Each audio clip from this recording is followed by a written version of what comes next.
All right, welcome back. Always remember to like, comment, subscribe. Just got back from the Bahamas. The Pennsylvania state budget got passed. The federal budget got passed. We're right back. It took so long for that to get passed.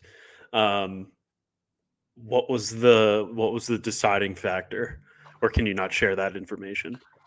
I think that probably Shapiro is going to announce that he's rerunning and he needs to like save face and like make sure it looks good because this has gone on for too long. And the federal budget also got passed today too, so they're probably like kicking it in high gear. Yeah, I would say that it's probably not a great leg to stand on when you're trying to run for mayor. And is he the mayor or the governor? Governor. Bro, are you retarded? I don't follow politics like that. Bro, if you don't know the governor of Pennsylvania, you actually need to get a clue. And Yeah, I mean that with like a ton of respect. I know Like, the that's name. like- I don't know a ton about him. Like, you're literally almost 30. That's all right. Like, you should know who the governor of your state You're in it every day. You're in it every day. It doesn't matter. I knew who he was when I wasn't in it every day. So that was insane. That's all right. All right. Well, this week we're obviously going to go into. I like what we did last week with best win, worst loss, and then we're going to go into obviously the AJ Brown drama continues in Philadelphia. Another thing that I want to talk about too, and I think we'll continue to monitor is this Kyler Murray situation and the Cardinals. And what we're going to be talking about today is we're going to go into the best win, worst loss. We did that last week. I thought it went well. Then we're going to go into this AJ Brown drama because it continues in Philadelphia. It seems like to be completely never ending. And then we're going to go more into a situation I feel like we'll be monitoring closely because he's probably the hottest name on the market from a quarterback perspective, like one of the older quarterbacks who are going to be available this season, and that's Kyler Murray. And I've seen some numbers and potential picks getting thrown around for what Kyler Murray could go for, and I kind of want to give my 2 cents on the fact of what I think is going to happen with this situation. And then I want to go in and just talk about how the Raheem Morris and Terry Fontenot era in Atlanta is completely over. So are you ready to go? Yeah, I wanted to throw one thing in there at the very end because we've been talking about just like the betting scandals, and we honestly should have like thrown this in last week when we were going over some of them, but the Cleveland Guardians pitchers from over the summer were involved in that scandal, and it obviously isn't like the headline as much because we're not in baseball season, but still like crazy. Still like a pretty big deal. Okay. So last week in the NFL season was week 10, correct? Yes. So week 10, best win on the board last week was Patriots at Tampa Bay. They go and win 28-23. Drake Maye continues to impress. Obviously, he's really playing at a top tier level at this point. He's always good for a pick or a fumble for sure, but the way he's been playing kind of overshadows the fact of if he makes one of those mistakes throughout the course of a game, the big time plays that he's making time and time again negate kind of the fact that he's making those turnovers. And he's an aggressive player, so I'm not shocked that we see some picks out of him here and there. And I really do think that I've heard some people say it, and I haven't really acknowledged it, but there's just nobody that throws the deep ball as consistent as Drake Maye does. It feels like he's definitely one of the best throwers of the deep ball in the entire NFL. Listen, I'm fully okay with your quarterback being aggressive and taking those shots downfield. I think that it is an important part of an offense. As long as it doesn't get to the point, which it's not, nor do I think it will be, where he's almost like unnecessarily forcing multiple throws a game, and then it's leading into more and more turnovers. But I think he's too talented. I think that the more you push, like the odds of you throwing an interception, the more you're pushing the football down the field, it's almost inevitable kind of to a certain point. But I have no problem with it. I think that he has played great. He has been playing at this crazy level all season, and for them to for them to go down to Tampa Bay and get a win like this was pretty big, just because they haven't played like a ton of great teams this year. Um, so anytime that New England's able to like check off one of those bigger, better name teams in the NFL, then I think it just adds to to their validity of a team that you have to like actually take serious this year. Yeah, I feel like everybody's probably taking them pretty serious. Another thing too is I took Drake Maye in all my fantasy leagues this year. I don't know why. He was just like how I mocked. I was like, I'm taking Drake Maye. That's my guy. And he's, according to ESPN, like literally the number one overall fantasy quarterback this season. I So that have was a him in one of my leagues as well. yeah, that was a guy that fell to like the 90s, hundreds, maybe in some other leagues, and he's legitimately the number one overall fantasy quarterback, and he's playing out of his mind. So that's awesome. That kind of backs up what we're talking about with these video game like stats that he's putting up. And then last week during this game, the rookies finally stepped up. Treyveon Henderson finally got it going. He had 14 carries, 147 yards, and 2 touchdowns. He looked really good. And then Kyle Williams, the wide receiver that they took last year, he finally kind of got going as well and had a 72-yard touchdown catch. A guy who we knew that his strong suit would be to potentially like take the top off the defense. And it was nice to finally see them like hook up on a big play. So that's another thing I want to highlight. And then the last thing I want to highlight is Mike Vrabel, obviously coach of the year candidate. They look firmly to be in the position to win this division, kind of going away at this point. It looks, and it just the turnaround.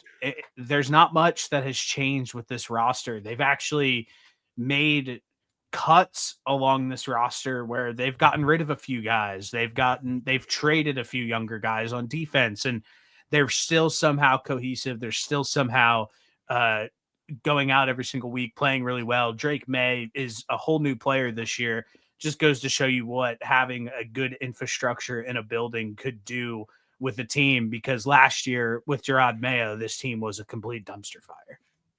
The other thing that's worth noting too is this weekend against Tampa Bay, they gave up their first 50-yard rusher, and it was Sean Tucker. He only had 53 yards, but like to go out there as a defense and have one person rush for more than 50 yards against you at this point in the season is insane.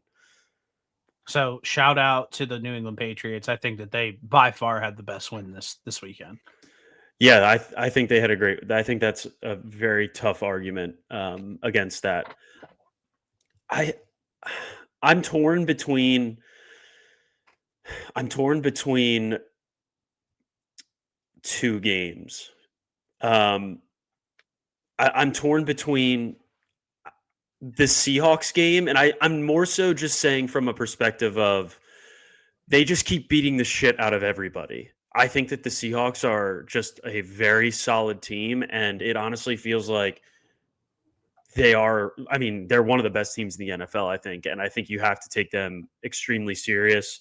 We were completely wrong on how the Seahawks team was going to pan out um, throughout the season.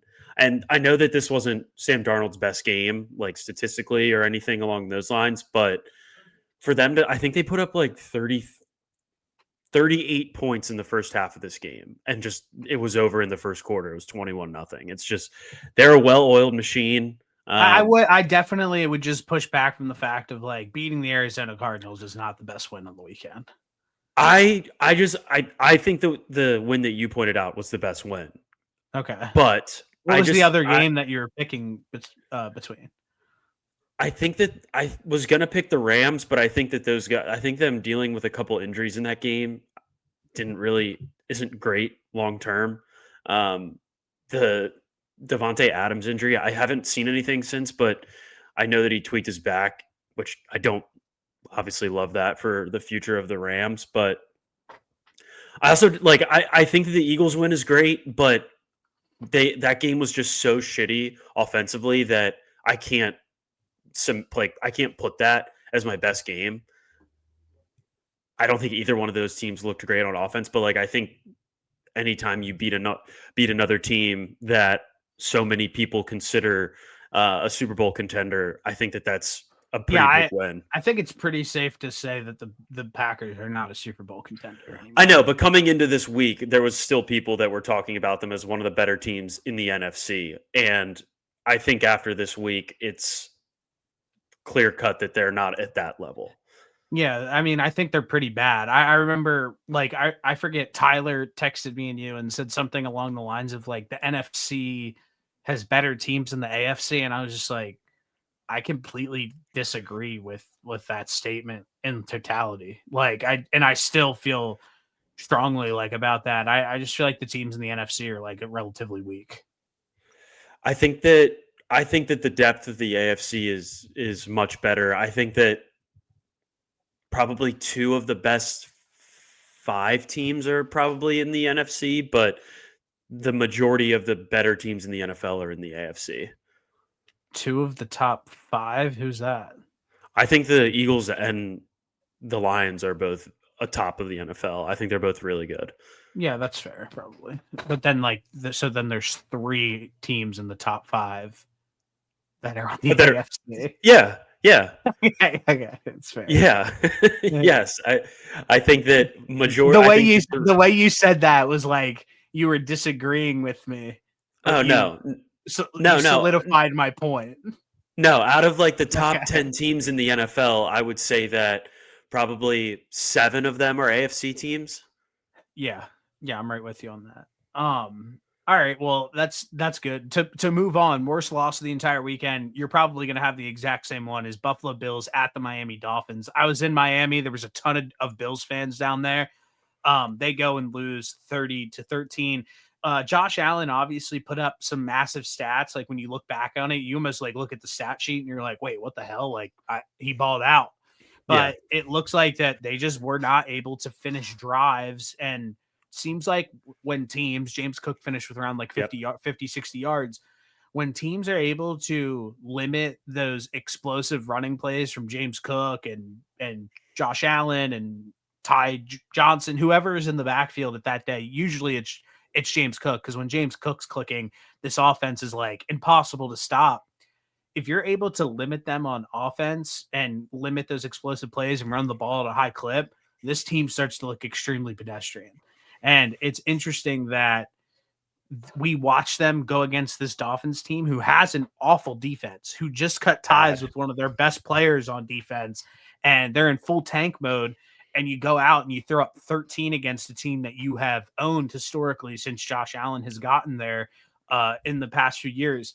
Another thing, and then you can chime in here as well, is this defense is so beatable. Last year and the year before, we talked about it time and time again where like these defensive injuries for them just continue to like stack up. For some reason, they are not able to stay healthy on the defensive side of the football in any way, shape, or form, where it feels like their defensive line finally starts to get like shirt up a little bit, and then like Ed Oliver gets out of his boot, and then like Michael Hoyt tears his Achilles and is like done for the season.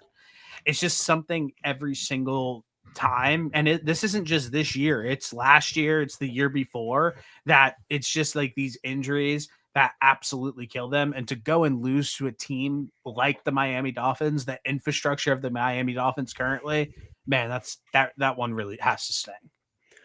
Yeah, it's almost like inexcusable that you lose to the Dolphins in this scenario. And I know that anybody can beat anybody in the NFL. It's a tough league to win in, but still, I mean, this game was I know that it was a 3-possession game, but the Dolphins were pretty much in control this entire football game. And there wasn't ever really a moment, if you're a Bills fan, where you were probably like, all right, I think we can come back and win this. It was just the Dolphins were just moving the football. Achane was running rampant, 22 carries, 174 yards. Like crazy. He was all over. And both teams that moved on from like significant pieces of their defense ended up winning. Like the Jets got rid of 2 of their better players on defense. They came out and they won. So maybe we'd have to look back at it from years past, but like how often do the teams that end up selling the most at the trade deadline come out and win that next week? My initial guess would be not often, but I don't know. Both of those teams looked like they played a little bit of inspired football this weekend, and none of them more so than the Dolphins in this game against Buffalo. Yeah, it's just somebody tweeted the other day like uh this team like, it was I think it was like something about the Buffalo Bills. Like the Buffalo Bills only beat a team that with a winning record like twice this season and lost to the Dolphins. It's just and somebody was like, "What does this mean?" I was like, "It just sounds like another year in the NFL. Like anybody can always beat anybody. It makes no sense."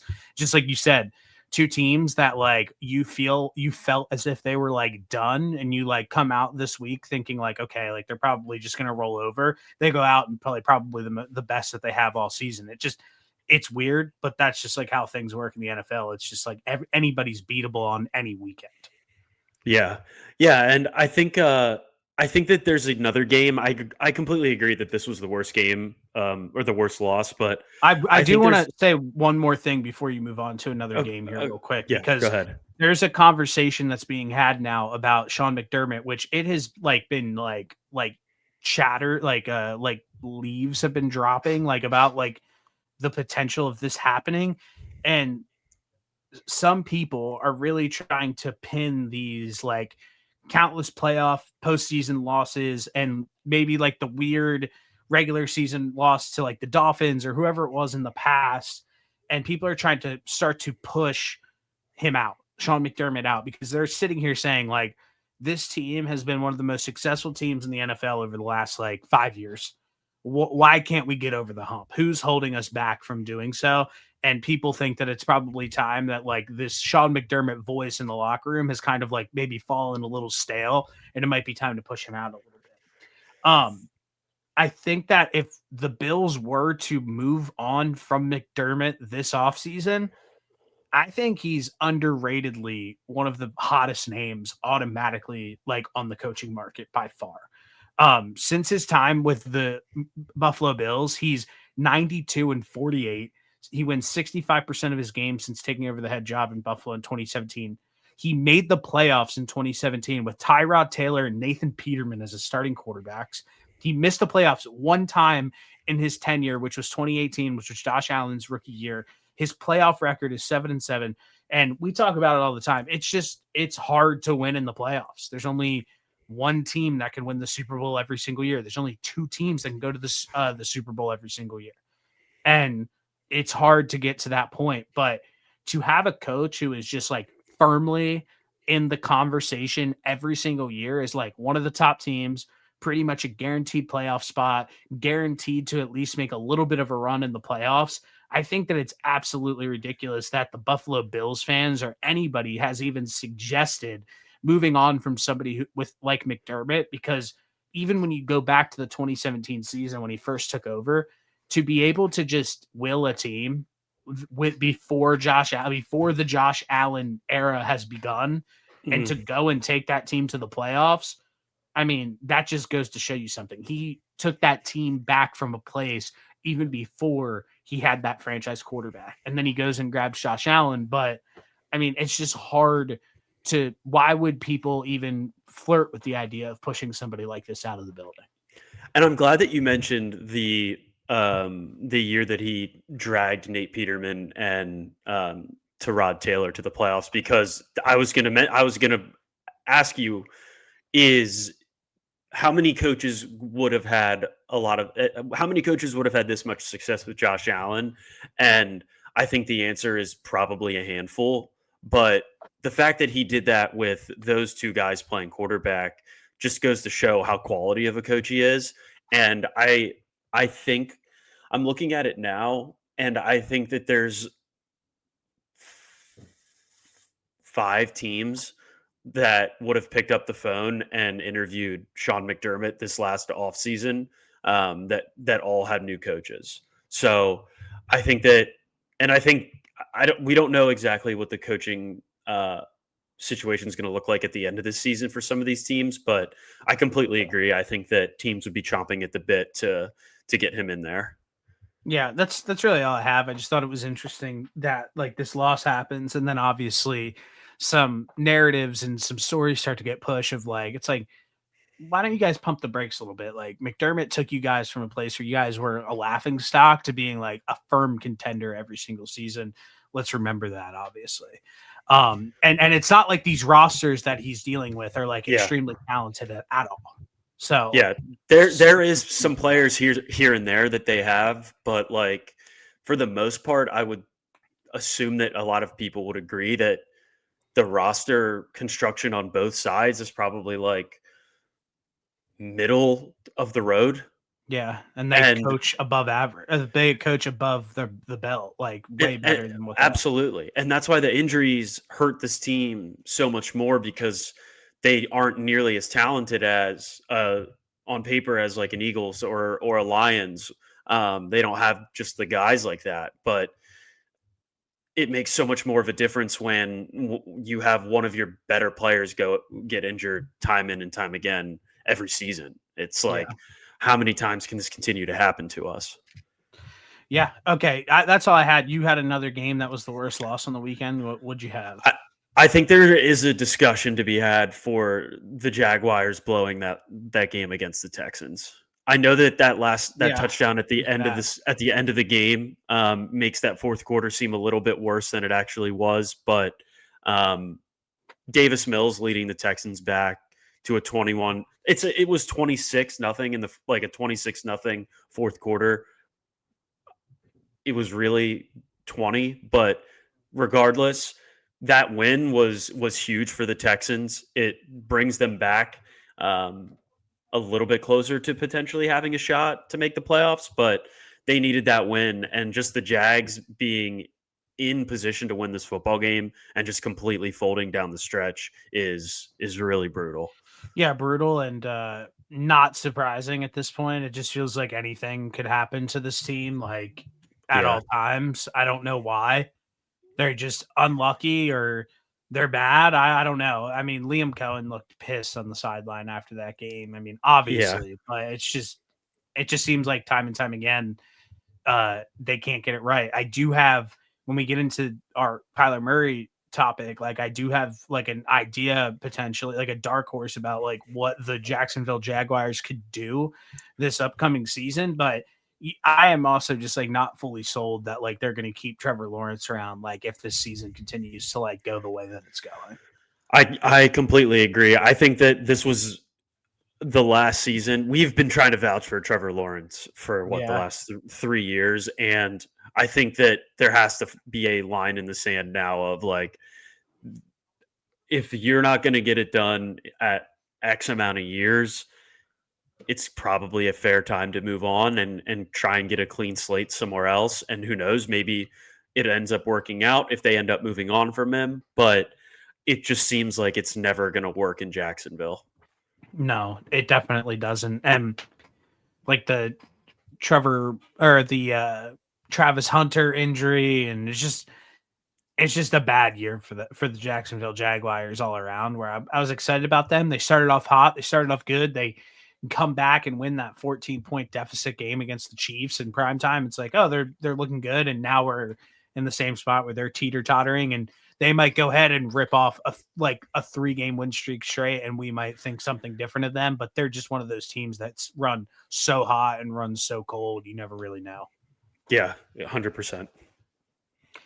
All right. Well, to move on and it's the next thing. This AJ Brown drama just continues, and I think that it might have been 2 years ago, honestly, at this point, when I originally threw out the idea of that it was. Does that sound right? When I say like around 2 years ago that the Eagles should potentially move on from AJ Brown?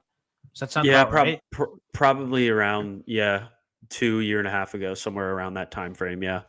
Where I felt like it's just like this relationship has just like run its course and they have gotten the most out of AJ Brown for what they need him for. And at this point, they are not going to utilize the way AJ Brown is like good at football. And there's nothing wrong with that, by the way, either.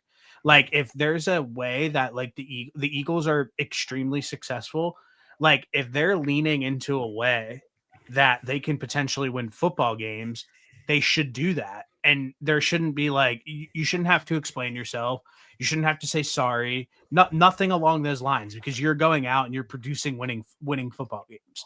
And when AJ Brown is needed to step up, and they go to him at times when they need him to, like I think about the Rams game this season when he single-handedly reignited this team and brought them back from the dead. Like, that's fine. That's his role, and that's what needs to get figured out. But there was always like something that was like holding me back from being like, yeah, he should just be an Eagle right now. And even to like start like what happened last year, and you also were like, oh, this is not a big deal. Like when somebody like goes and like reads a book on the sideline, like you're just a fucking prick. Like and you obviously you're an AJ, I don't know where you stand on him currently, but you were a big AJ Brown guy. You were very animate on like, this guy is like, he like shapes this offense whenever he's out on the football field. But like when you have guys who are just so selfish, who, one, reading a book on the sideline like was maybe one of the craziest things I've ever seen in my entire life, I think. Like looking back on it, is that not fucking crazy he did that? It was definitely not necessary. So that side of it as well. And now there's obviously been like little tidbits here and there. I actually said this to start our season preview, where I asked, I was like, why are the Eagles such mental midgets in the locker room? Like, what's the issue? And I read like little quotes from like Devontae Smith, AJ Brown, like all these people, and then like you look at like what point of the season it was in for the Eagles, and like you look at their record, and they're like 10-2 or something like that. It's like, what? You're like, you would think this team is like 500 or something like that, like fighting for a playoff spot. And it's just like, why is the temperature so off on each side, where it's like the Eagles are the most successful team in the NFL, but there are a few players, and it might only be AJ Brown, honestly, at this point. It is.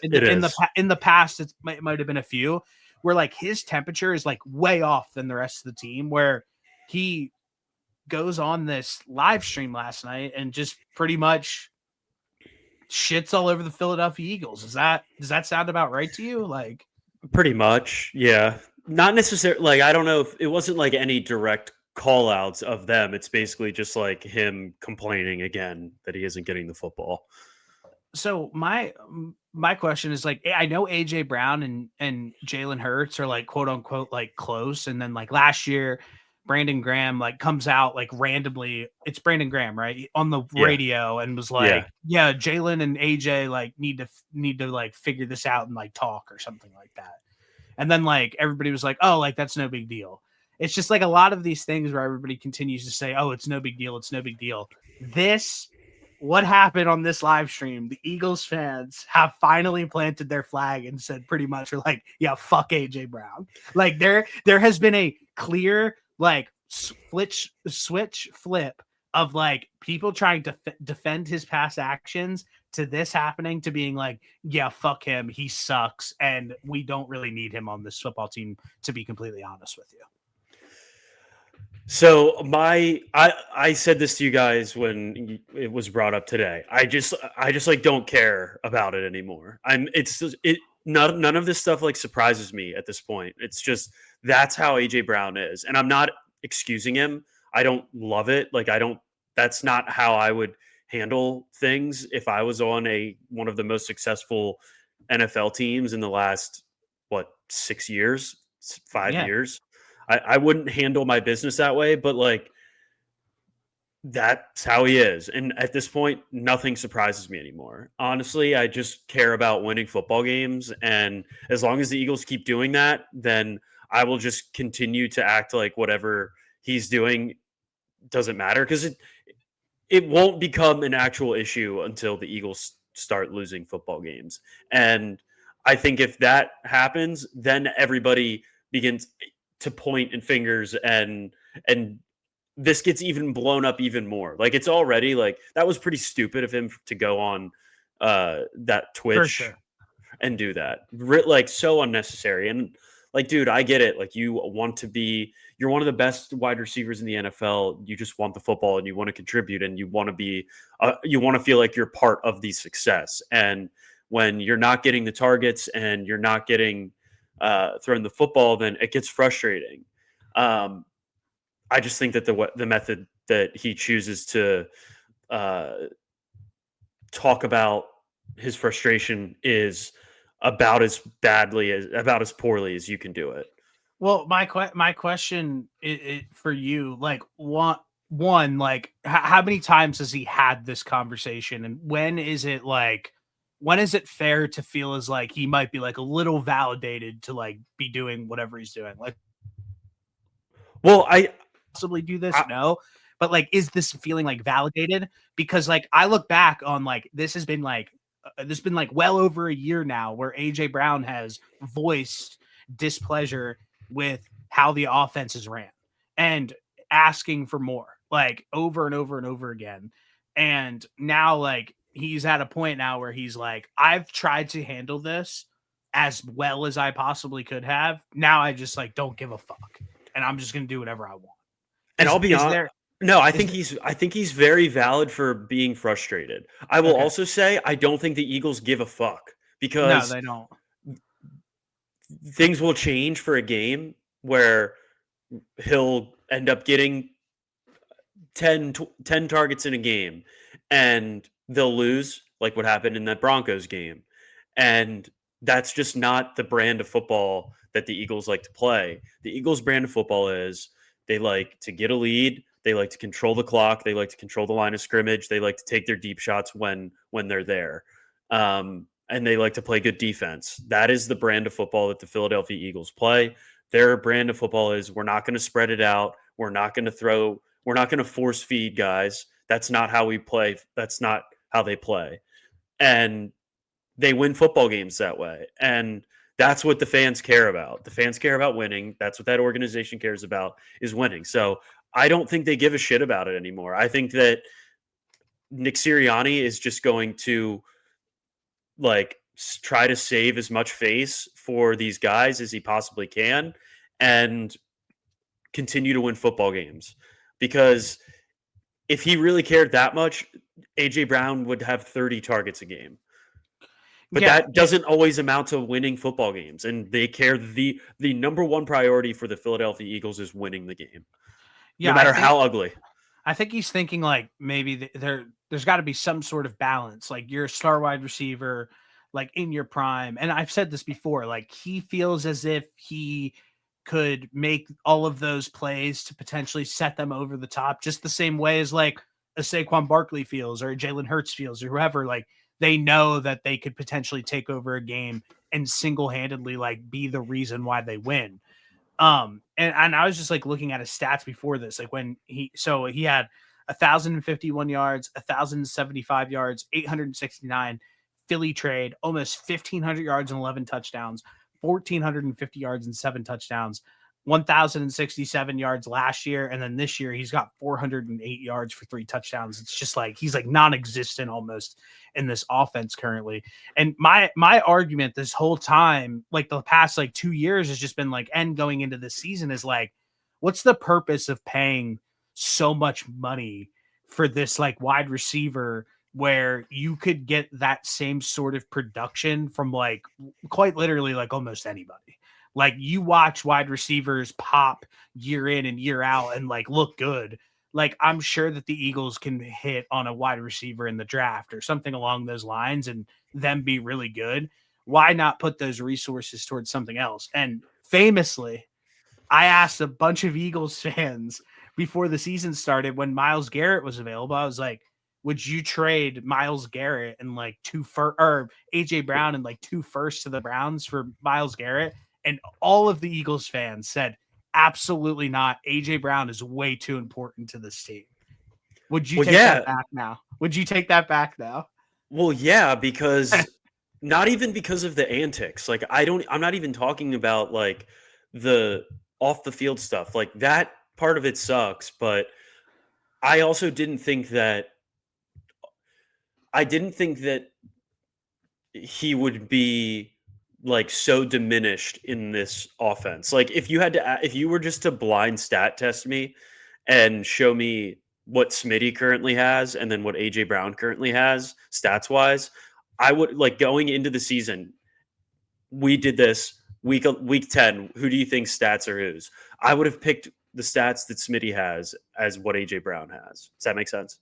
Yeah. Oh yeah. Yeah, Sure. that's what I would have picked. But it seems like Smitty is the chemistry is better right now with AJ or with Smitty and Jalen than it is with AJ and Jalen. And I think that So do you think some that of this is a do you think that this is a a pure chemistry issue between Jalen Hurts and AJ Brown, and not as much as like this is a Kevin Patullo offensive coordinator problem? Because I've seen people throw that around, but I'm to the point now where it's like it seems like Jalen and AJ just like really aren't on the same page at all. I think that some of it is Patullo, but I think because I look at it this way too. I don't think that Eagles offense is aggressive enough. I think that we saw it a lot on Monday night where and periodically throughout the season where it's like maybe once or twice a game they'll be in like a third and long and like instead of just trying to throw a deep shot or like trying to get one of these two guys, Smitty or AJ, down the field for a first down past the sticks, they are almost nervous about like they're more content just getting 6 yards and punting it. And I think that that comes from a play calling perspective of they need to be more aggressive in that role because you have these two guys that are phenomenal receivers and instead you're running a dump off to Will Shipley for 5 yards when you probably have just as good of a chance of Will Shipley breaking a playoff like that for a first down as you do, or you have a better chance of AJ or Smitty making a play or getting a pass interference or something along those lines on a third and long rather than a Will Shipley dump off for five Yeah, yards. yeah. So I Maybe think give that part of it is like the aggression part of it needs to be they need to be more aggressive on some of these plays where you give your guys a shot to make a play and they're two of the best guys on the field.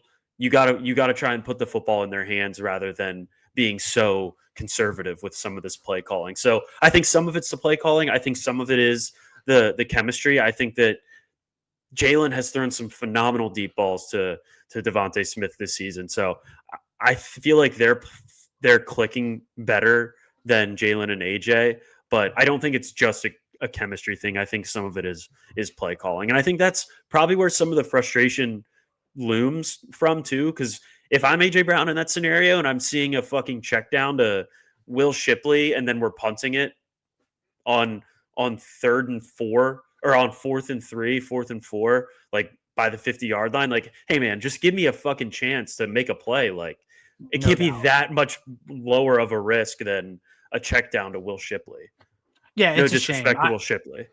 It's a shame. I mean, I said it before the season started, and I not because I knew that I didn't think he'd have this bad of a season thus far, just because I knew how underutilized he'd be in this offense. Like he's just not getting used correctly. But I looked at it. I just looked up that tweet from 2023. AJ Brown's last 6 games: 9 catches, 131 yards; 9 catches, 175 yards, and 2 touchdowns. 6 catches, 127 yards; 7 catches, 131 yards; 10 catches, 137 yards, and touchdown. 8 catches, 129 yards, and 2 touchdowns. First player in NFL history with 125 plus yard receiving games in 6 games straight. Like And what happened in he's legit. 2023? He's legitimately special and Yeah. like could ball out. So it's definitely it's tough to see him in this situation, in my opinion, because it's like you don't get to watch one of the best players get to eat.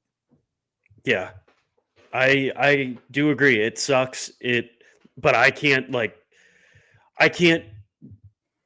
get pissed off about it every single week because just not worth it. Like I'm not. that's just I'm who he definitely is. not asking you to Oh get pissed no, off no, about it. no, no. I know.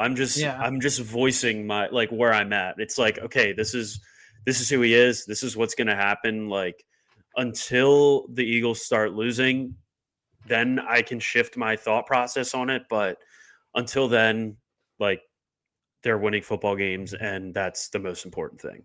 There's an inevitable breakup obviously looming here, but I picked some landing spots for AJ Brown next season because they're clearly going to part ways with him after this year.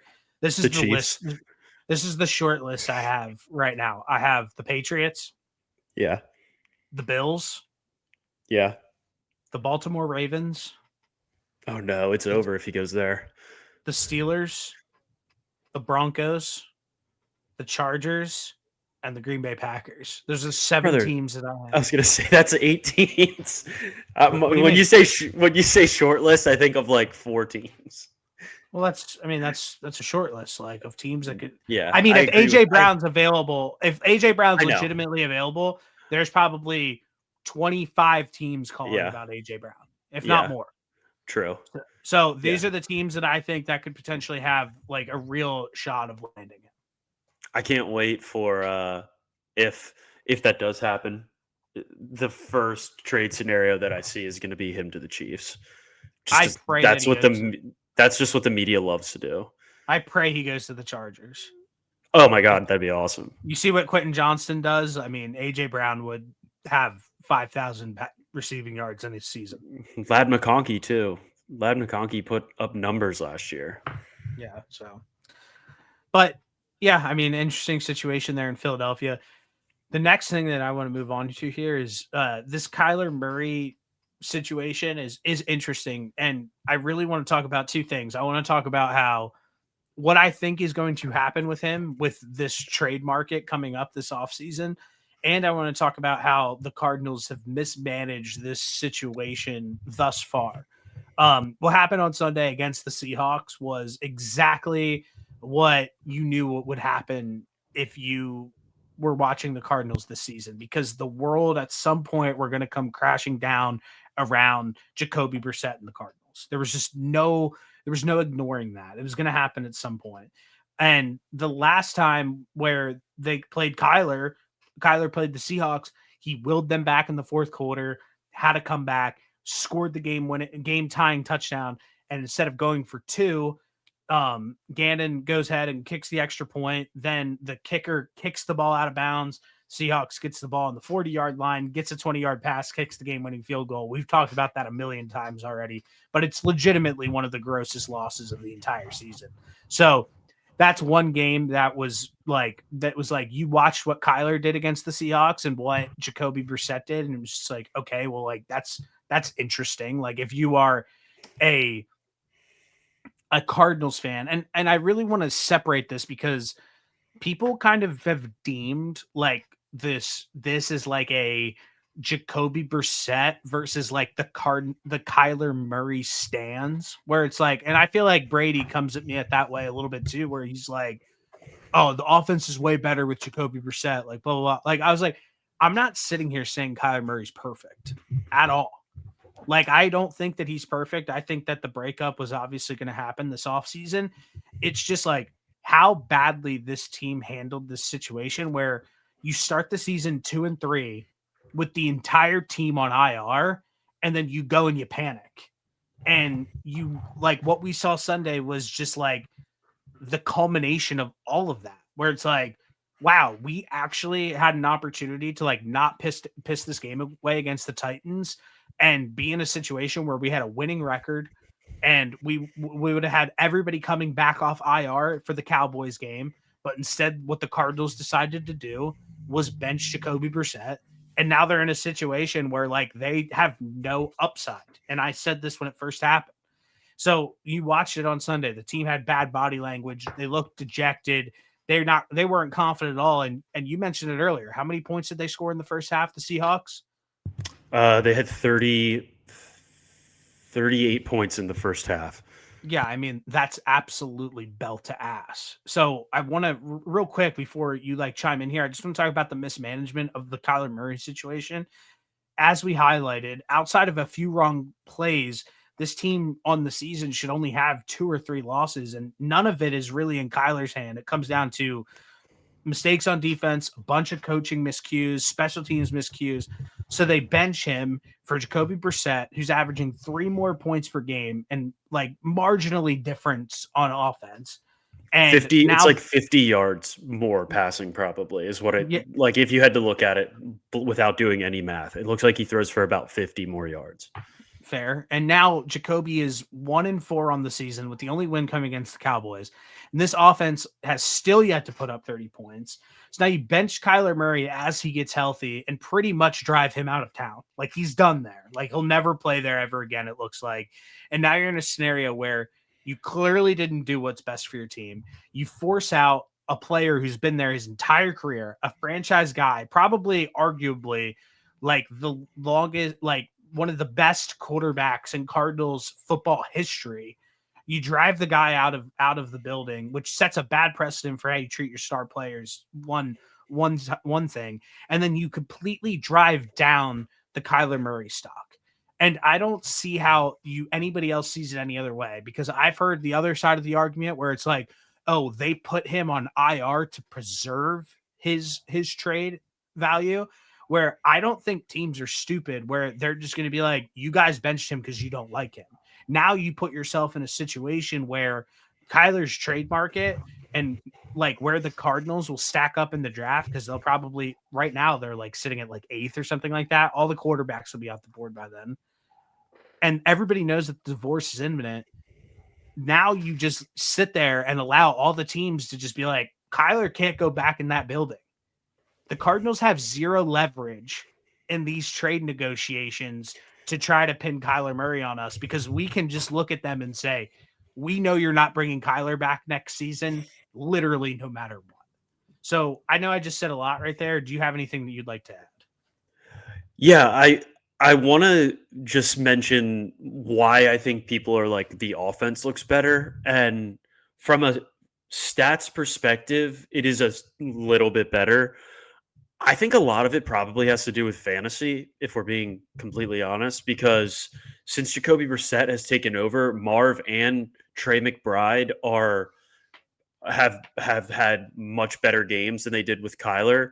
But and that's a totally fair point. But the Cardinals offense is still producing what, less than 30. What was the number that you said? It was like half a point more. It's like 3 more points. It's like 3 more points and like 50 more yards. Right. So like realistically, I mean, I guess when you're playing in these close games, like 3 points can make that big of a difference, but ultimately it hasn't.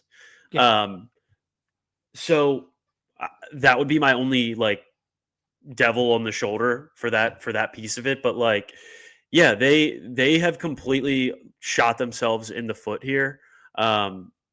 Especially with potentially even trying to trade Kyler. I think you summed it up perfectly, where these teams are not stupid. They know that the Cardinals are just straight up benching Kyler Murray. So if they come calling, it's like they're not going to be able to nearly get good enough value for what they would hope.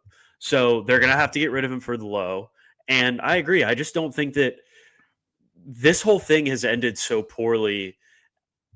I just don't see a world either where Kyler Murray is the Cardinals quarterback after this season. Oh, he won't be. I just don't really like. I don't even know what the case would be. I feel like I don't know if he's a guy that would ever like request a trade. He doesn't come across like that.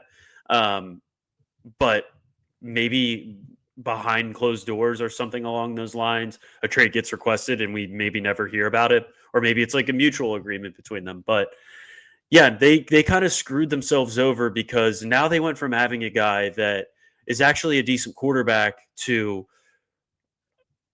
we're going to have a top 10 pick. And I will say this, a top 10 pick in a draft that the quarterbacks coming out aren't great. There's 2 good ones, and they might have to trade up to get one of them, depending on where they fall in line. The 2 quarterbacks are Mendoza and Ty Simpson, but I think there's been rumors that Ty Simpson's going to stay. Obviously, a couple weeks before we figure that one out. But this is probably not the class that I would be chomping at the bit to take a quarterback unless you're okay with like taking a second round guy. But who I don't know. I don't know if that's the answer either, and I don't think it is. So at this Let's point, they might as well let start figuring out who the gap quarterback is for next year, unless they're just going to let Kobe Brissett play forever. yeah, let's get into that, but I think that I wanted to get back into moving Kyler Murray because I think that they're going to have a very difficult time doing so. He's under contract for 2026, 2027, and 2028, where he's making about $46 million per year. But you put, like I said, you put yourself in a position where every team knows that Kyler can't walk back through that door and in the facility in any capacity. Like it's just the relationship is so torn at this point. It's just not bad. And I think that like we're gonna be sitting here. I don't believe this is my prediction, and it might be like a strong one, but I don't think that they are going to be able to have anybody want to pay strong for Kyler Murray, who one, he hasn't performed up to expectations. And when you know that you're going to have to move on from him regardless. So I've seen people throw out the idea that Kyler could potentially fetch a first. That's impossible. That will not happen. Like if you think Kyler Murray is going to fetch a first, like you're fucking lost. I can't help you. Yeah, And then go ahead. Sorry.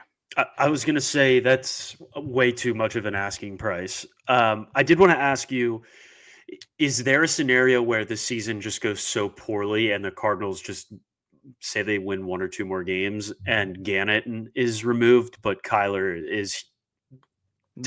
stays? You think it's I think it's over. you think you think they clear house? Yeah, I think it's over. I mean, I do. I do. I don't see that. I don't just foresee that happening like at all. But Kyler's done in Arizona. Like there's nothing. I would want to be done if I was him too. I would want. He got treated like absolute dog shit.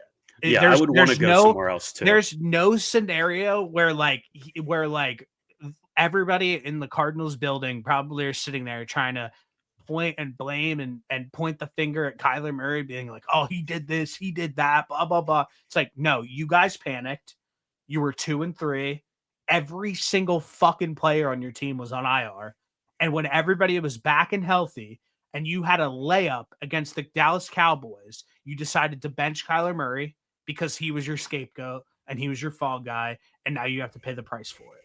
So what I think is going to happen, like when this upcoming season, I think that they're going to have to cut Kyler Murray. He's not going to want to be there. Somebody's not going to trade. Why give up draft capital for Kyler Murray? Why, if you're the Pittsburgh Steelers who need a quarterback and Kyler Murray trade market's not going to be very hot. There's a few teams that I have a list that I'll read here in a little bit. There's a few teams that I think make sense. And there's a few dark horse teams that I have here on too. I have the Miami Dolphins as a dark horse team. I have the Atlanta Falcons as a dark horse team, the Indianapolis Colts as a dark horse team, and the Jacksonville Jaguars as a dark horse team. The other two teams that I think have a real shot at potentially trading for Kyler Murray are the Pittsburgh Steelers and the Las Vegas Raiders. That's it. That's the list. If you look at everybody's trying to say, oh, the Jets have real interest in Kyler Murray. No, they don't. They're going to be picking in the top 2 of the draft. They have 1 million picks. They're going to draft a young quarterback. I think it's pretty clear that the Jets are just looking to go full draft, just get as much capital. They have 4 first-round picks in the next 2 years. Like they're going to use those in the draft to get a guy. The other team that everybody's talking about is the Browns. The Browns have a ton of draft capital. They're going to be picking the top of the draft. They're going to take a young quarterback. Those are two teams that have been burnt time and time again trying to bring in these stopgap quarterbacks, and it never works. Why would they go and bring in Kyler Murray after they just did the same thing 5 fucking times? Makes no sense.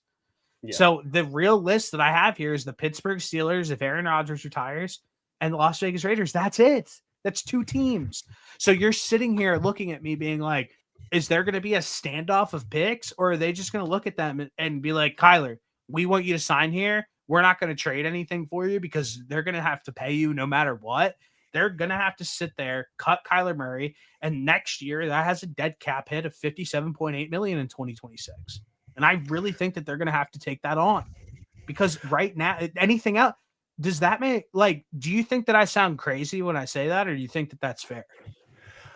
My only thing is you said they can't get off of his contract until what, 2027, 28? 2028. Yeah, that's a long time. That's why I was Yes. asking about, is there a chance where Gannon's fired, they almost reset this coaching staff and they keep Kyler Murray because somebody in that organization finally says, "Wait a minute. This would be so dumb for us to cut this guy when he clearly hasn't been this clearly isn't all his fault. He deserves some blame because, like you said, he hasn't played up to expectations, but I feel like a lot of this blame goes on the coaching staff as well and the front office. There has to be there's really no world where they look at that contract and are like, this is way too much to just cut. We would be better off firing and clearing out the staff and trying to make this work. Listen, I don't think that will happen. No. What I will say though is Kyler Murray has rubbed two now of the coaches and the front offices the wrong way. Am I sitting here saying, like I said, this isn't about being a Kyler Murray stan. This is where everybody can't differentiate the two. I'm just saying doing what's best for your franchise. If you didn't believe in Kyler Murray this entire time, the Steve Keim era, they clearly did not like Kyler at one point. That's fine. Then why'd you pay him? Yeah, Why'd you they go doubled and give him down. a massive contract? Then when this new regime and era comes in, if there was any question marks around Kyler Murray and who he was and what he could be and if he's the guy and if they like him, they clearly don't. Why'd you stick with him then? He was coming off of an ACL injury. It was the perfect time They had so many other to just opportunities. Yeah. get rid of him and just call it a day. And they doubled down too. So you're sitting here and you're just like, what's the issue here? Because I understand that Kyler Murray might not be a perfect individual, but I have some bad news for the Cardinals, for every single team that's the other 25 teams in the NFL that are probably looking to potentially upgrade their quarterback position because they're not fully happy with it. You're not going to get a guy that's going to be perfect every single time. So either embrace it or don't. They haven't embraced Kyler Murray. The last regime didn't. This regime didn't. Maybe no regime will. Maybe Kyler Murray is unlikable. I have no idea. It doesn't seem like he is. I haven't heard Doesn't. anybody talk about him in a way where it feels like that, like everybody hates him or anything along those lines. But the Arizona thing, I think it's just time for him to go. They embarrassed him when they leaked that stupid ass fake contract clause saying that they put in a contract clause that he has to watch film because he plays too many video games. They tried to embarrass him with that. Yeah, that's so Then crazy. then they come in and embarrass him this season by benching him for Jacoby Brissett. It was so disrespectful. So yeah, I mean, if I was Kyler, I'd say fuck you guys. Like I'm Yeah. out of here.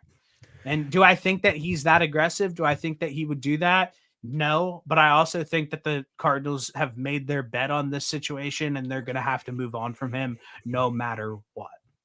Well, that's the good news, is that's what you have an agent for, is you have the agent go in there and say, yeah, Kyler doesn't want to be here. Get him the hell out, Yeah. or else. So there's that piece of it.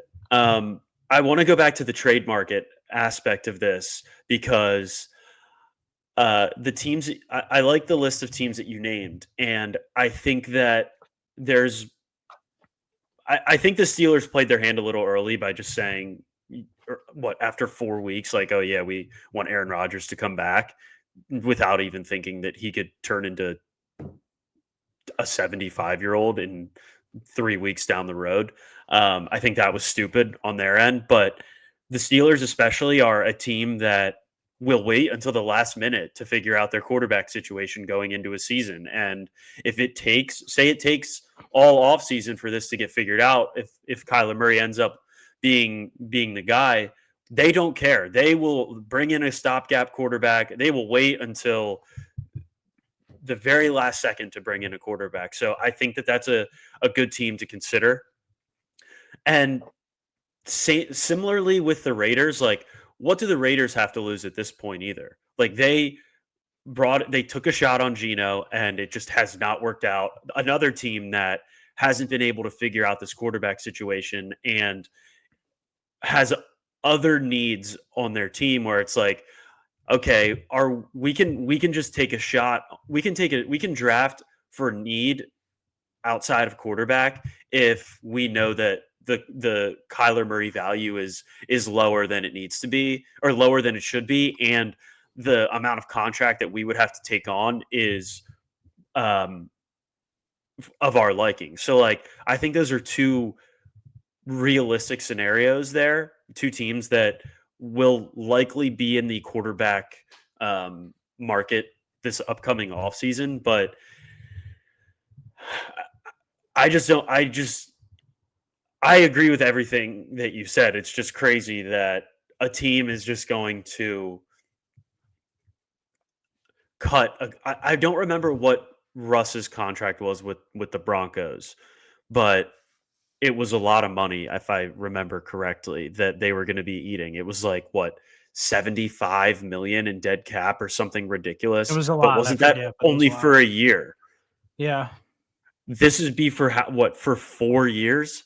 That's a shit Yeah. ton of money and that can set you back decades if you are as poorly run as the Cardinals. Yeah, I don't know what happened. I really look back at this season and just think like, how can you overreact this greatly in a season where it's like, I've said this a million times because Brady said this to me where he was like, yeah, like Kyler's just like not the guy. I was like, yeah, you're so right. It's Kyler's fault that DeMarcado dropped the ball before he walked in the end zone and they lost the game. It's Kyler's fault that the D-back picked the ball off and fumbled it and Tyler Lockett jumped on it in the end zone. Like that's Kyler's fault that they lost that game. So it's just like, how can you overreact this heavily? And now this is a lost season completely for the Arizona Cardinals. A year where you start out 2-3, where you shouldn't have even have lost any games. And now you're in a point where you don't have a quarterback. You aren't going to be picking in a position in the draft where you're going to be able to pick a quarterback this next year. You're going to have to try to figure out a stopgap quarterback situation. And now on top of that, like you're going to have to try to move an asset that you've completely depreciated in the matter of weeks. Yeah, I'm looking at Tankathon right now, and the Cardinals would be picking 11th. Like, I think there's two quarterbacks that'll end up going in that top 10 spot. In the three teams that I'm looking at are the Browns, the Jets, and potentially Vegas, depending on what ends up happening with this Kyler Murray situation. But who knows at this point? But I think all three of those teams will definitely be looking for a quarterback. okay, Potentially so New Orleans that's too, because we've only seen one game of Tyler Shuck. Who knows if they want to move on with him? He has plenty more games this season, but as okay. of So right now, like you just listed three teams yeah, that would be taking quarterback. So let's just hypothetically say I think that there's probably three quarterbacks that are going to be taken at the top of the draft this year. I think it's Fernando Mendoza. I think it's Dante Moore, and I think that it's Ty Simpson. So boom, there you go. Three quarterbacks off the board immediately within the top five. and that's even if Dante Moore 100% comes out, because McShay was saying that he would consider staying. But I don't regardless, understand. Really, I don't understand. You look at somebody like a Drew Aller, and who's never going to play in the NFL a day in his life, like where it's like you are a lock to be a top 10 pick. You're a lock to be a top 5 pick. To even slightly consider coming back to college for a year is actually stupid. I don't disagree with you, especially if you're in a quarterback class with two other guys. Like that And this bro, class was supposed to have like 9 quarterbacks and that slimmed out real freaking quick. It's 3 guys and the first 10 picks there's 3 teams that need maybe 4. Who knows what's going to happen with Tua in Miami and they're at 7 right now.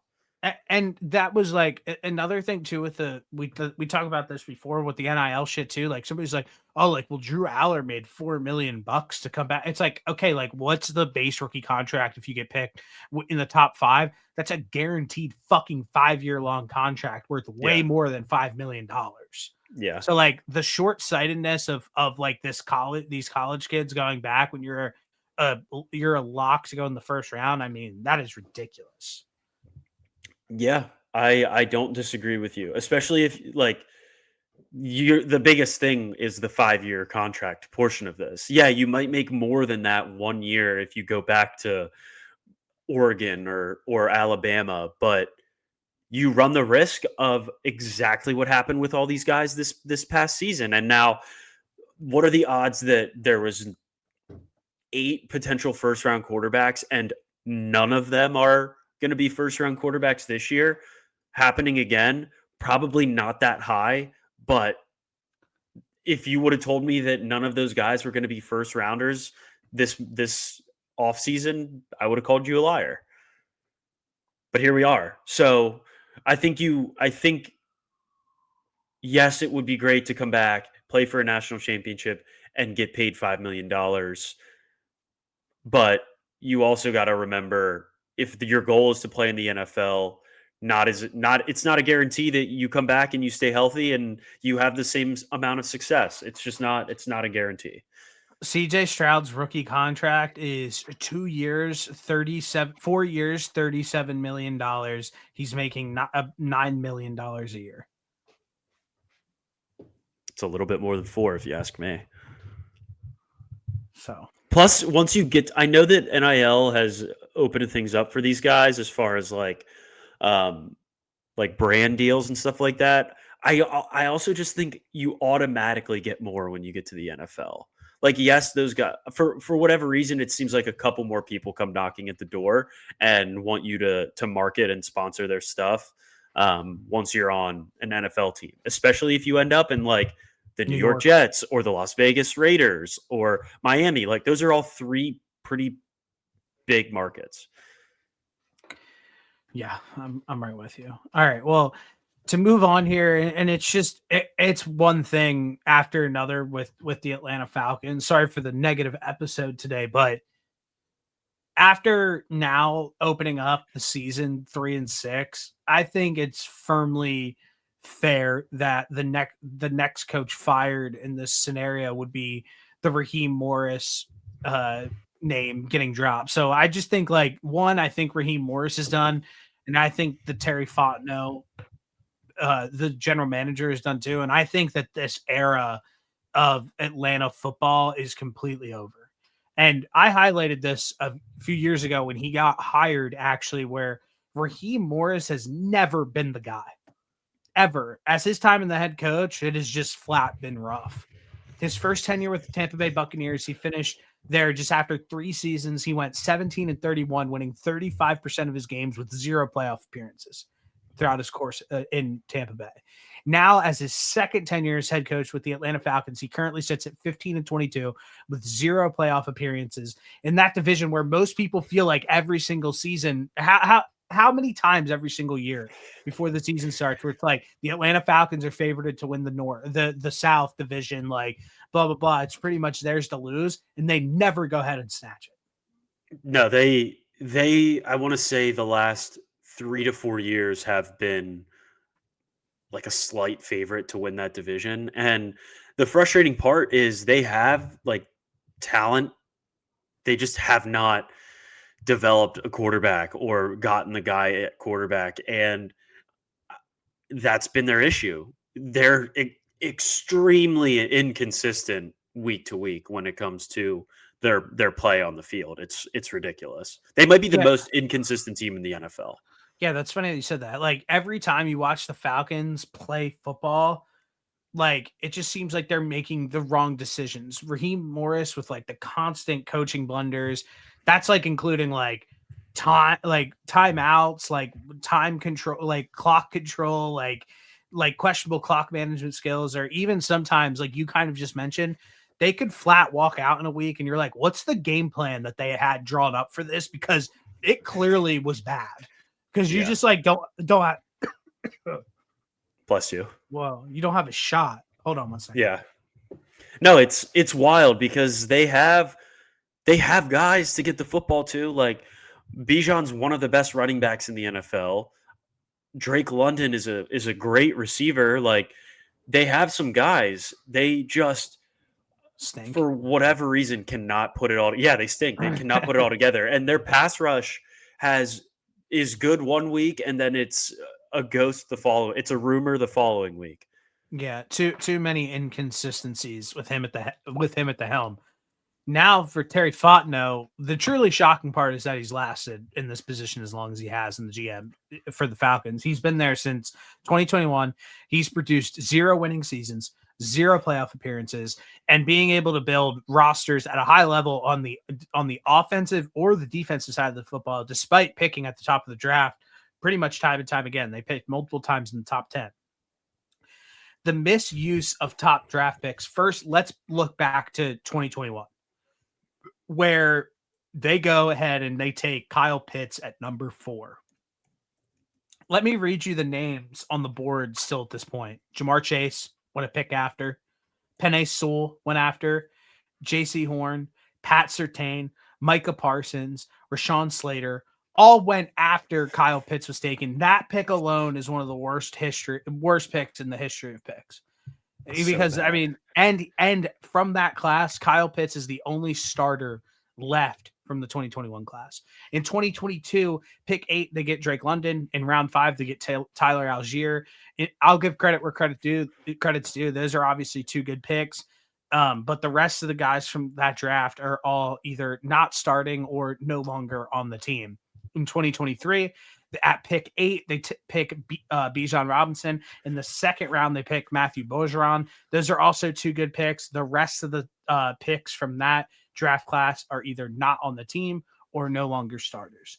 And then in 2024 was the year where they go and they sign Kirk Cousins to this massive deal and then kind of shock all of us at pick number 8 and take Michael Penix Jr. after signing Kirk Cousins, like I said.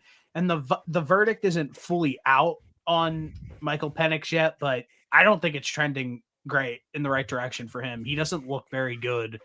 So I would say that that's worrisome. And then they also traded up for Rook Aroro, who is decent, I guess. And then again, the rest of this team, the rest of those picks from that draft are either not starters or no longer on the team.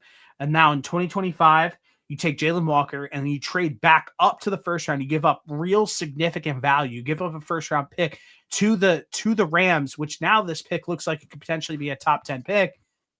And you take James Pierce Jr., where he does not play a significant amount of time. He does not produce when he's on the field. So why pay so strongly for a player to hop up if you're not going to be utilizing him and then give away a pick that right now looks that it could be a potential top 10 pick in this draft? What an absolute just degeneracy outlook on the NFL draft since Terry Fontenot has taken over at this helm. And although they have gotten good players, like they've gotten a Drake London, they got a Bijan Robinson, blah, blah, blah, that's fine. But you can really make an argument right here is like when you had as many holes on this team, including the fucking quarterback, because they were rolling out Desmond Ridder, like all these guys, Taylor Heineke, as many holes as you had on this roster to take like luxury pieces such as like a tight end at number 4, a wide receiver at 8, a running back at 8, over and over again. Even though they're good players, you can just be like, there's so many holes. Like you look at the edge over the last few years and how they're not able to get pressure on the quarterback or even have a quarterback itself. You can just say like those premium picks that they've just pretty much thrown away year after year because they just haven't had any successful season. So why would you sit here and say that those picks, even though on paper they're very successful, they're really good players, if it doesn't lead to team success, you can kind of sit here and question if those were the right picks at that time. I mean, I'm also skeptical to think, I mean, hindsight is 2020, but since 2022, that's when you said he took over, right? Or 2021? 2021. Okay, let's just I just want to take a look at the guys, the quarterbacks from some of these draft classes that they passed up on. So in 2021, first round at least, Mac Jones and Mac Justin Jones was the Fields. and Justin Fields were the only two quarterbacks they passed up on. Not really mad at that because who we've seen the career for these guys, maybe more so a little Mac Jones because he has had that resurgence um, in San Francisco. But I'm also skeptical to believe that they wouldn't even properly develop a quarterback if they took the right guy, just because of how bad it's been. Probably. Like I don't even know if that would have mattered if they got the right guy. So they passed up on Mac Jones and Justin Fields. 2022. Let's take a look. Quarterbacks. There was not even a quarterback taken in the first round of 2022. So can't really get mad at them for that. That's not true. Kenny Pickett went. Sorry, you're right. Kenny Pickett. Probably not mad that they didn't take Kenny Pickett if I'm the Falcons. 23, this is the year they took Bijan. They picked 8th. Quarterbacks that they passed up on. There was no other first round quarterbacks from number 8 on. And then first quarterback in the second round was Will Levis, a guy that has not panned out, has been injured. So these classes of quarterbacks that they're not drafting, and then for them to do the Michael Penix move while also signing Kirk Cousins, that should have just been the automatic red flag from there. And we should have recognized that after years of not taking a quarterback, and then Michael Penix alongside of signing a 40-year-old Kirk Cousins, that should have just automatically been these guys have no clue what they're doing and they need to get out of there. But again, hindsight is 2020. Yeah, and I mean now the Falcons sit at 3-6. They're third in the division, and it's just the same exact thing every single year. What I do want to say though, obviously you mentioned they didn't take Kenny Pickett, it probably worked out for them. Yeah, that's fair, that's fine. We watched the cards played out at that point, but also at the same time, quarterback success isn't linear. I think there's a world where Brock Purdy never plays a snap in the NFL, you know what I mean? But he goes to the 49ers and plays in an NFC championship. You just never know with the quarterback position, no matter who it is. I know. So yes, I think that's completely fair. And like I said before, the hindsight is 2020. Now that we've seen these guys' careers pan out, just comparing it to the quarterback success that the Falcons have had or lack thereof since Matt Ryan's been gone, they haven't had a quarterback. Yeah. So clearly there has been an issue there. And I will throw them a bone here because especially quarterbacks are extremely difficult to draft and also to develop. So again, it's not the easiest thing to get this thing right, but they're certainly in the boat where they are in desperate need of either figuring out the right coach or figuring out the right quarterback. They got to figure one of those two out. And I don't think they both out, brother. Well, no. I think that if you have, I think if you have a good enough quarterback, if they had a good enough quarterback, I think they would have won this division. One of the last 4 years they were projected to win it. And a good coach can make up for lacking quarterback play, but they don't have that either. So that's where my comment stems from. Both. They do, but it's hard to find both. So that's why I'm saying they got to figure out at least one. Yeah, I'm right with you. So you're on my side then. It sounds like you think that it's time to pull the plug on the Terry Fontenot and Raheem Morris era in Atlanta. I mean, he's found 5 good players in the draft. And they're layups. Yeah, drafting Bijan Robinson wasn't yeah, he was the best running back in college football. Yeah. And then I think Drake London was probably right up there too. He was a legitimate star. I mean, I'll give him credit for the Tyler Algier draft pick outside of the first round, but like other than that, everything outside of the first round is like, and I'm not expecting those guys to be like superstars by any means, but you can find quality players later in the draft, and they have not done that. They've had one since he's taken over. Yeah. Well, there was also another coach that was fired this past week, and it was one that we went over like 2-3 weeks ago, where we just like looked Yeah, at the Giants schedule and we were just like, does Dayball survive the stretch? yeah, And it's not only did he not survive the stretch, he didn't even make it no. halfway through the stretch. They knew that it was time to pull the plug on Brian Daboll. So after 4 years and going 20-40, winning 33% of his games with one playoff appearance, winning one playoff game, the Giants have fired Brian Daboll after 1 week. And before the season started, I had him on like my hot seat. Like, I don't remember if you did or not. I think that you were on the opposite side of the argument, if I remember correctly. I think he was on.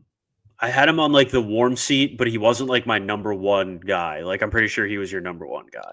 Yeah, I just felt like I felt like everybody who has like revered Brian Daboll as being like such a great head coach, and even on his way out, you saw on social media like, oh, like he's such a great offensive mind. Like it's a damn shame that he wasn't able to figure out in New York, like blah blah blah.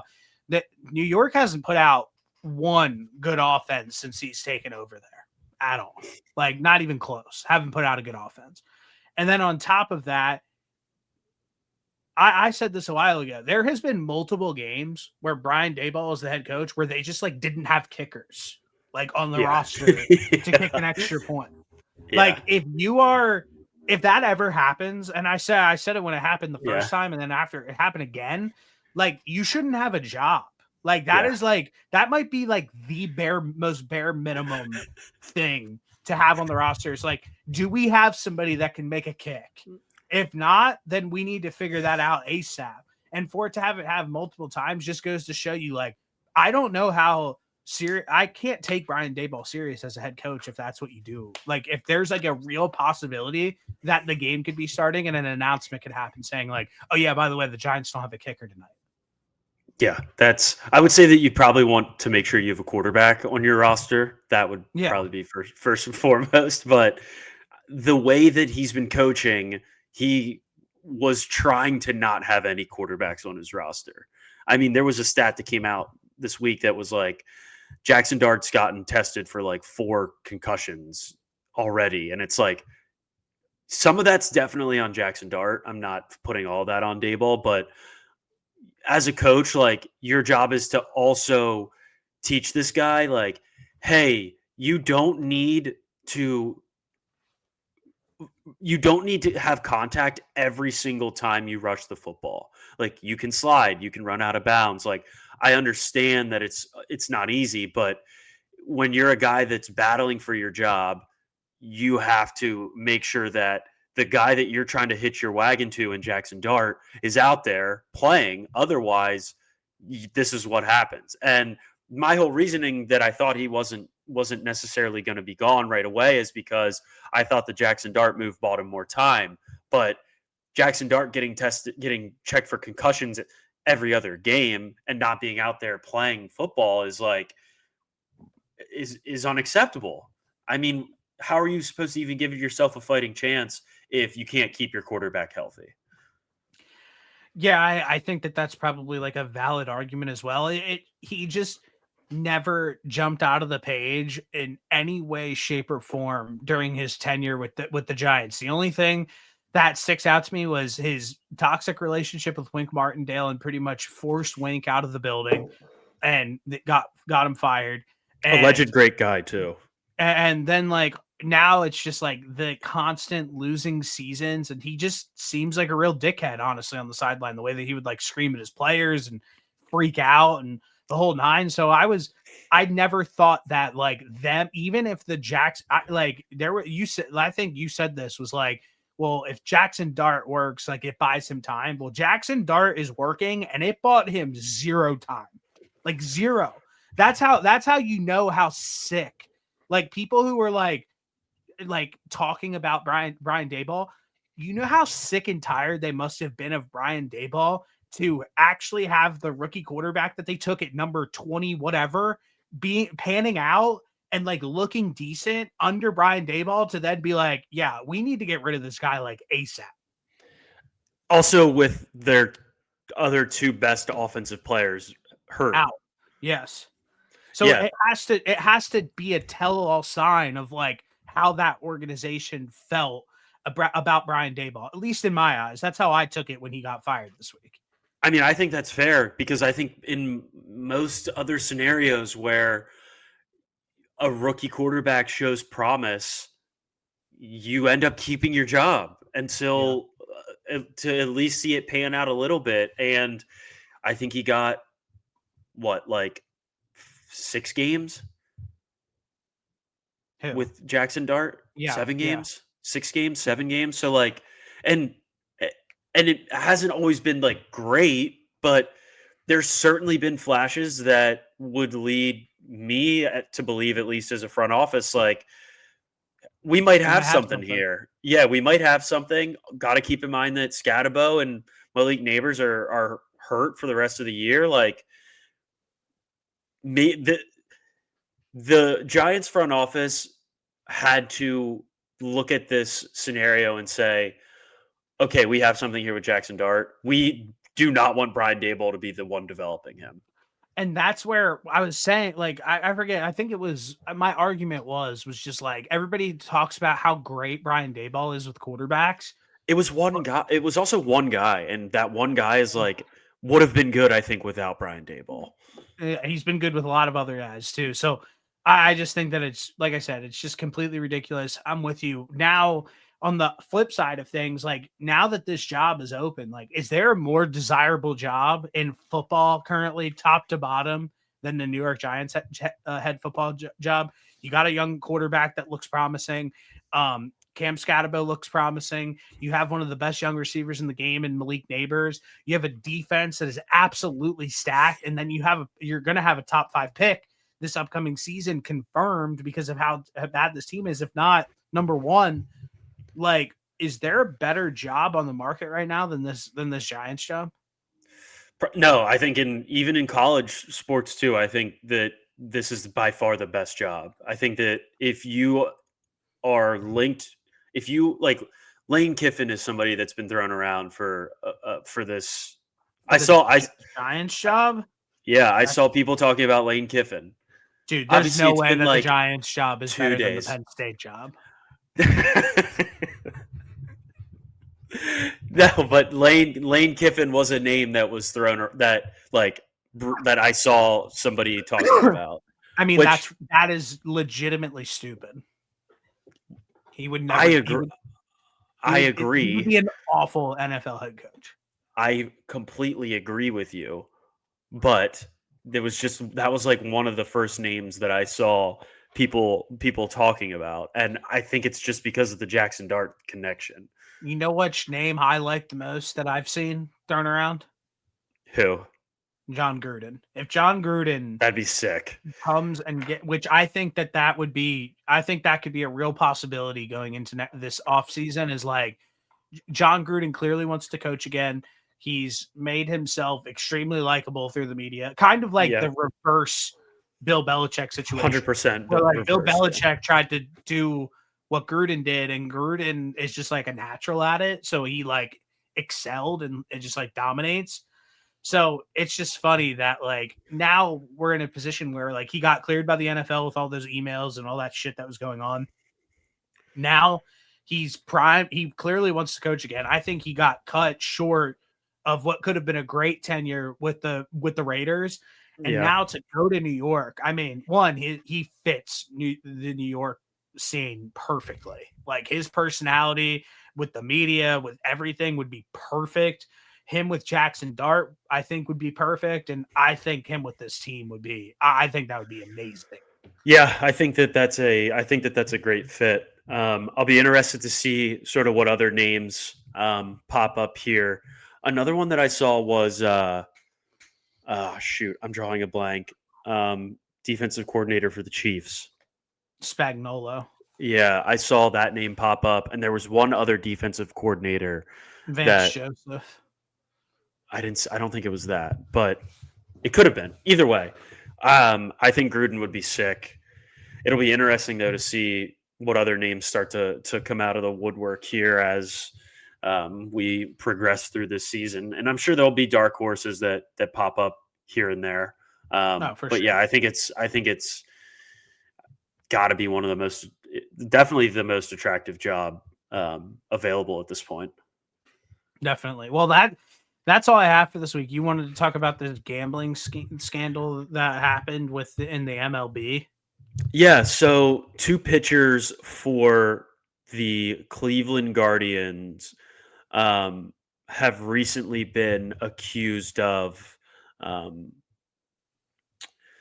I don't know exactly what the correct terminology is, but Sports they, betting. They've got in trouble for sports betting and a money laundering scheme. yeah, yeah. So what happened was it was similar to the Terry Rozier situation where they told X person to put a bunch of money on a bet, and Clase and the other pitcher went out and executed, and that person won $450,000, and they all split it. So what happened was these pitchers were going out there and throwing pitches like at slower speeds than what they normally would.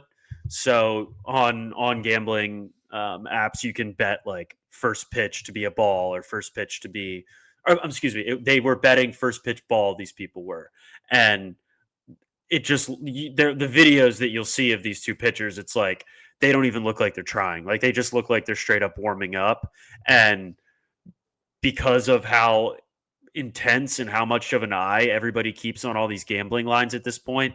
Um, there was a crap ton of money on first pitch ball for both of these guys. First pitch ball happened.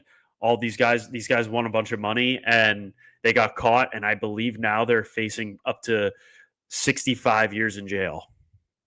What did I say? It's What did I say about what would happen once these? Because like look at all the charges that they throw on these guys: multiple counts of wire fraud, conspiracy, yeah, conspiracy to influence sporting contests by bribery, money laundering, conspiracy, and more.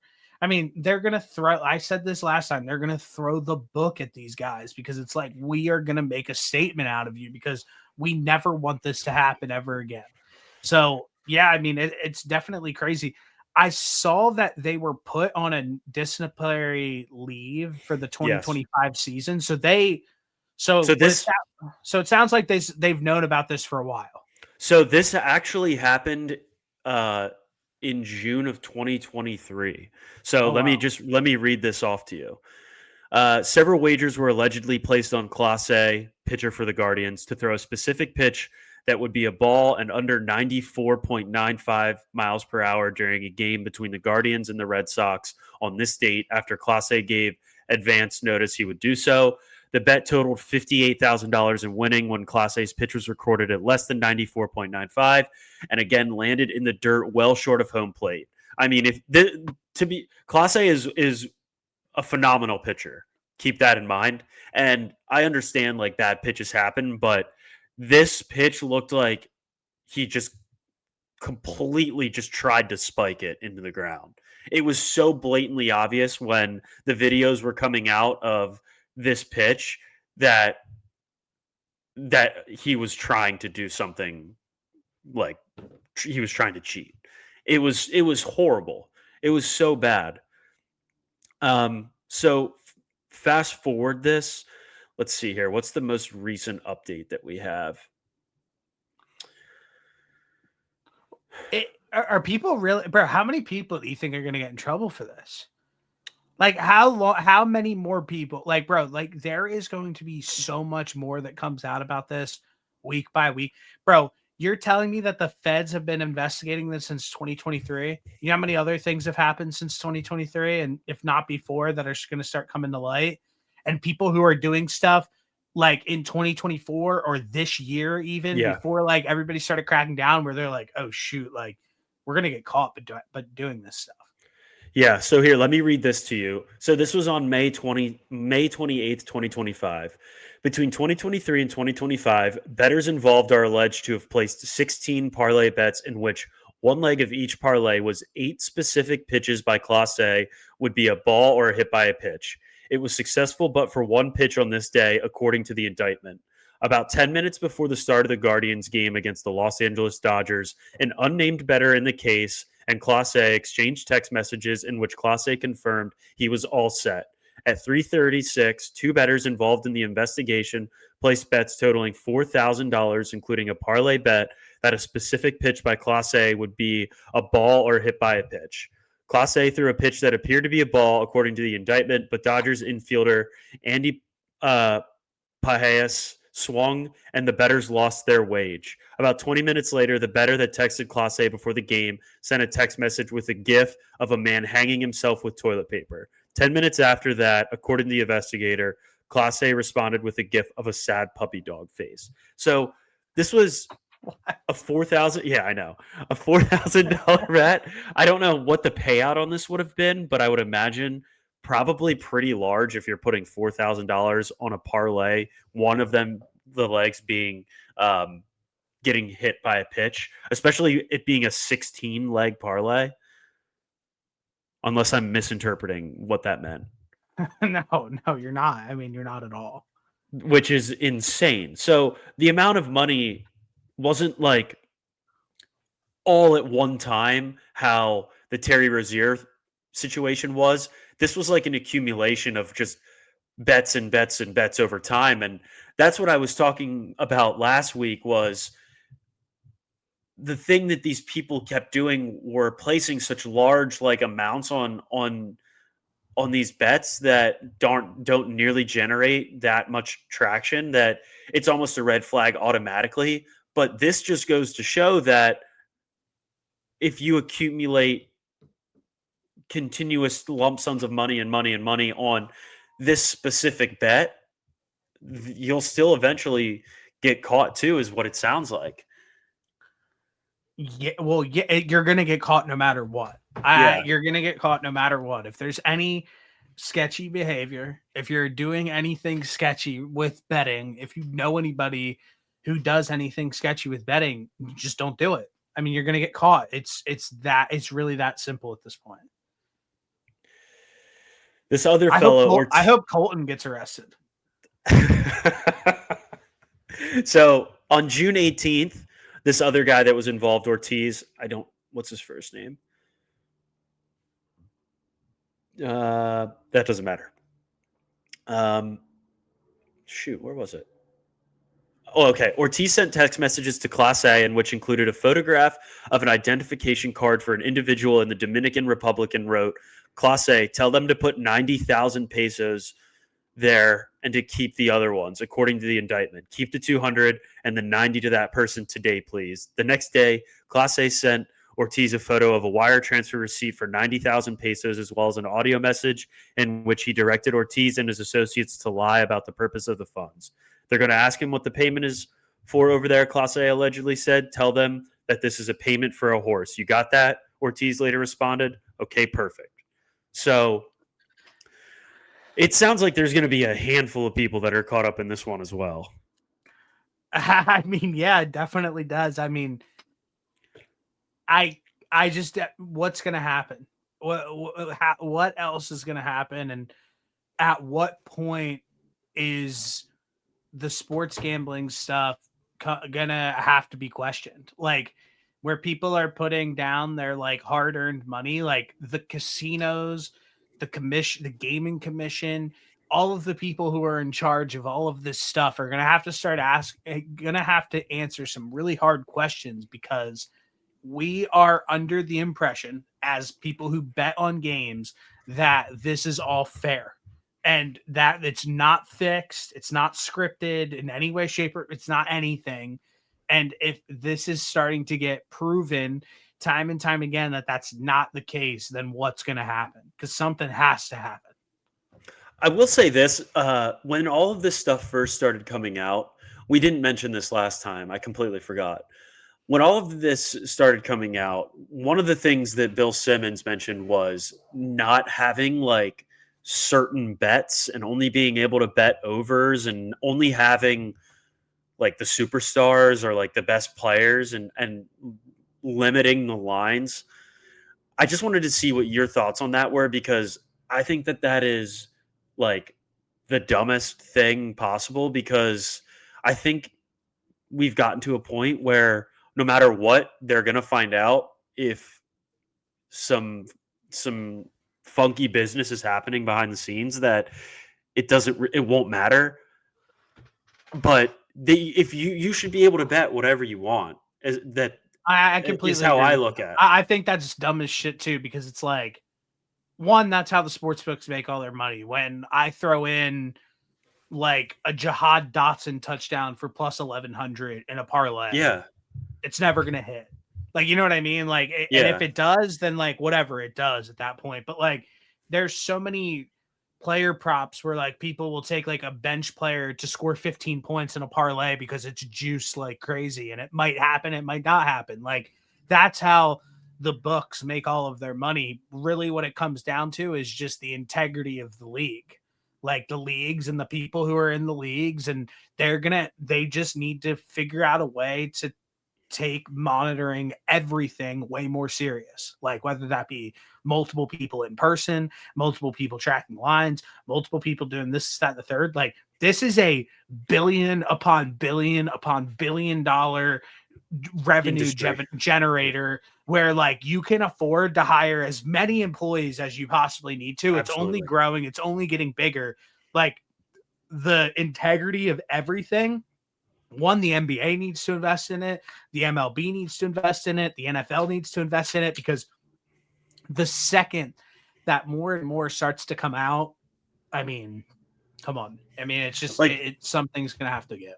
It's bad. it sounds wild, but like you need to have like one person like almost monitoring like one person monitoring a game at a time because of think about how many like live bets come in on like all right you get assigned like all right Steve, today your job is to monitor all the bets for the Orlando Magic versus the New York Knicks and flag anything that you see that looks suspicious. Like we'll take a look at it and it goes through like a chain of reviews and it's taken care of from there. Almost something like that. Like you have to have eyes on every single game almost at every moment because the lines are changing every second of these games. They're locked for like maybe 25 seconds at a time, like when the ball's out of bounds or whatever.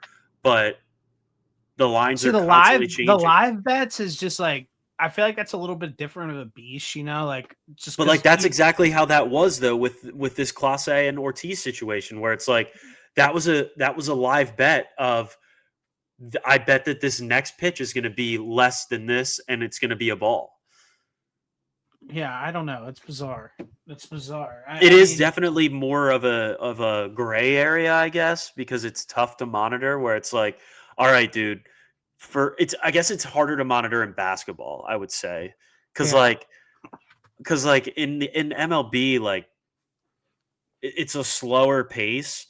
But how are you supposed to like say you're Paolo Banchero and you are involved in one of these scandals? I would never wish that upon Paolo Banchero, but um, and your bet is like, all right, dude, like I need you to not score within the last minute of the third quarter. Otherwise, about $500,000. Like Dude, that's so difficult to. it just goes so deep. It's just going to continue to go so deep. It's hard to almost wrap your mind around it, like time and time again, of like, what are the possibilities? What could happen? What's next? What happens to the league? What happens to the casinos, the books, everything like involved?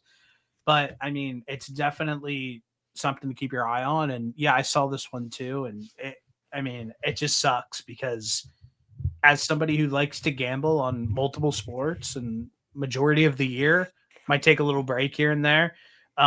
It would really suck if like somebody is like who gets paid a literal fuck ton of money to be good at their profession, to be greedy enough to try to make an extra like 20 grand is just, there's just no place for that. And they should lose their career.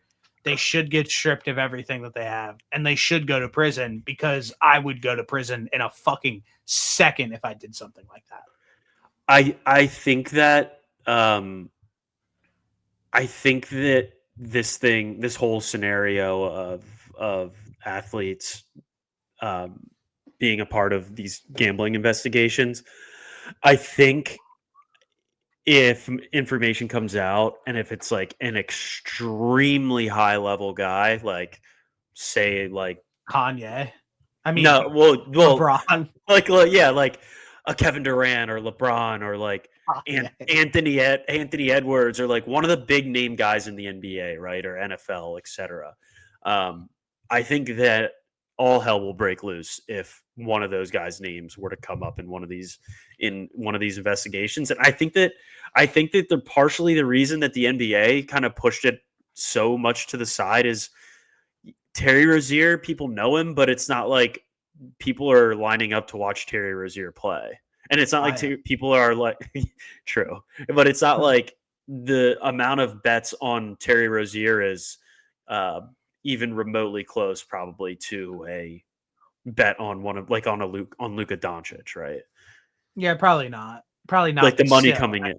No, I'm not like I'm not trying to downplay it. All I'm trying to say is like it would be all hell if like a big name guy gets brought up in one of these scenarios. And I think that was maybe the worry a little bit with the Damon Jones situation because of how close he was to LeBron.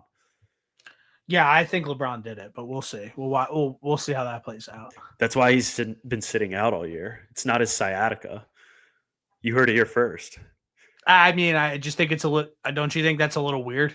But I think that there is a guy who has missed a non-zero chance, yeah, in his career with injury, just for some reason, just hasn't been around at all. To be fair, does he sit on the bench? The last few, yeah, he does. The last few years, he has been more injured, but it's interesting that it's this year especially. Something to think about. That's all. Sciatica. Yeah, sure. All right, boss. Well, that's all. That's all I got. LeBron. Yeah, I think we're good. All right, peace, brother. Go Birds. I just spit it. Good, good.